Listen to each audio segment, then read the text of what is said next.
Happened last night. It happened twice to two different Chicago television stations. Someone using sophisticated equipment managed to briefly and illegally override broadcast signals on WGN-TV and WTTW. Jack Connolly reports now that both incidents are under investigation. Even in a medium that is no stranger to bizarre moments, these were truly bizarre. Starting first on WGN-TV at 9:14 Sunday night during a sportscast. 12 quarters finally did.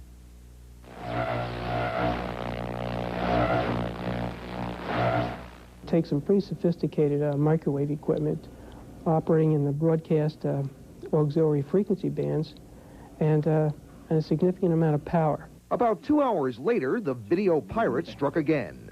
This time, the target was a science fiction broadcast on PBS affiliate WTTW. And this time, it wasn't 25 seconds long. It ran for almost a minute and a half.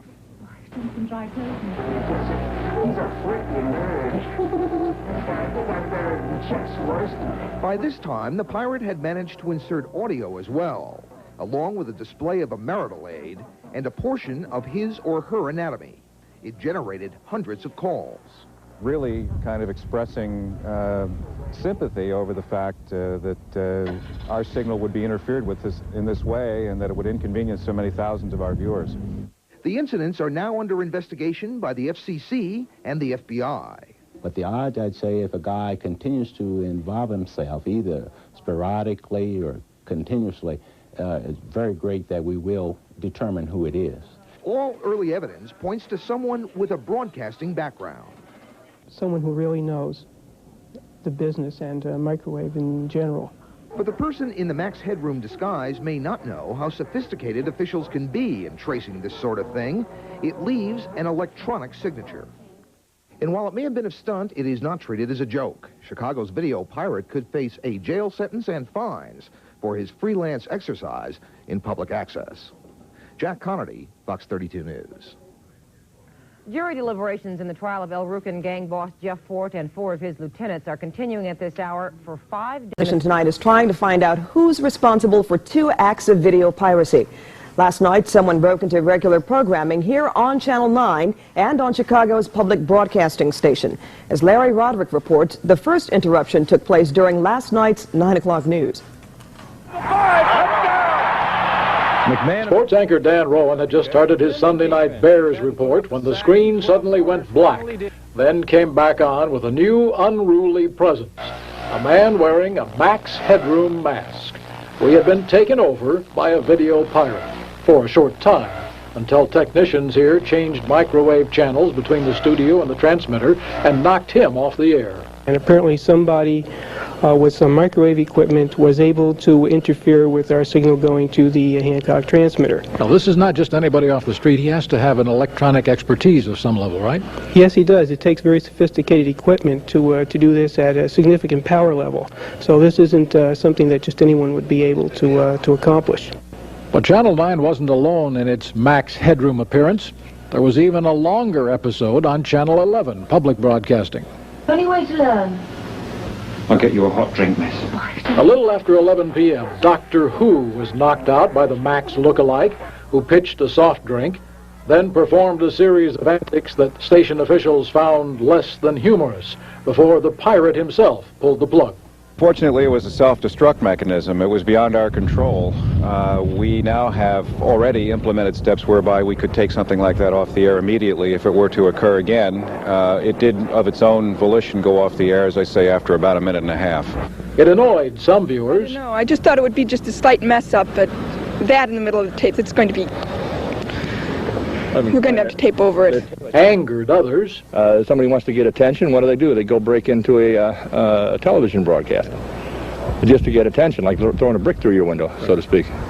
Okay. It's not too bright, really. Well, some thought it was a lot of fun. So what did you think about the whole thing? Very, very funny. It may seem rather humorous, but there is more to it than that. For when this person is caught, he or she will face both civil and criminal penalties. It is very serious, and we'd like to inform anybody who's involved in this type of thing that it is serious and that we will take every step that we can to find out who is doing it And once we have determined that, we will make sure that the full extent of the law is carried out. Meanwhile, Channel 9 engineers say they have taken steps to prevent further appearances of the mock Max. This is Larry Roderick, WGN News. Well, the FCC says last night's piracy was the first of its kind. Another one is on tonight, this one for the video pirates who managed to scramble Chicago airwaves. The pirates interrupted WGN and WTTW programming with a show of their own. Our Mike Kirsch has more. Channel 11's Doctor Who was unexpectedly knocked off the TV screen last night by a broadcast pirate disguised as Max Headroom. The wacky and at times perverse TV surprise came shortly after 11 o'clock, lasting about a minute and a half. The same thing happened at WGN's 9 o'clock news broadcast earlier in the evening. Someone wants to get into your house, they can find a way to do that. And I guess likewise, if someone wants to interfere with your signal, they can find a way to do that. The FCC says the pirates were able to use stronger microwave signals to override the television signals which are transmitted from the Hancock and Sears towers. I'd like to inform anybody involved in this kind of thing that there's a maximum penalty of $100,000, 1 year in jail, or both. The broadcast pirate who broke into HBO programming about a year and a half ago and threatened HBO with this message was caught by the FCC and fined $5,000 and was put on 1 year probation. The FCC says the wise guys who pulled off this latest stunt are in very big trouble. Mike Kirsch, the 10 o'clock news. The FCC says or warns that should the pirates try it again, it will only make it easier for the FCC to track them down. Character Max Headroom. The first interruption occurred during the sports segment of the 9 o'clock news on WGN. Well, if you're wondering what's happened, so am I. I would think that the person has to have sophisticated knowledge and equipment to achieve this. Well, the second break-in occurred shortly after 11 o'clock last night on Channel 11 during an episode of Doctor Who. This incident lasted a little bit longer, about 90 seconds. Both of the stations say that they have instituted new measures that are going to prevent this pirating from happening again. Well, some Illinois workers are going to go back to work.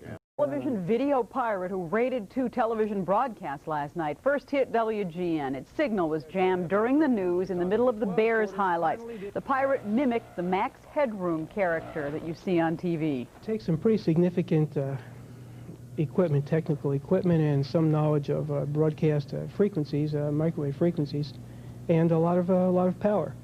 Less than 2 hours later, Channel 11's broadcast of Doctor Who was disrupted. The 90-second interruption ended with the video pirate's bare bottom being spanked with a fly swatter, but his punishment will be far worse if he is caught.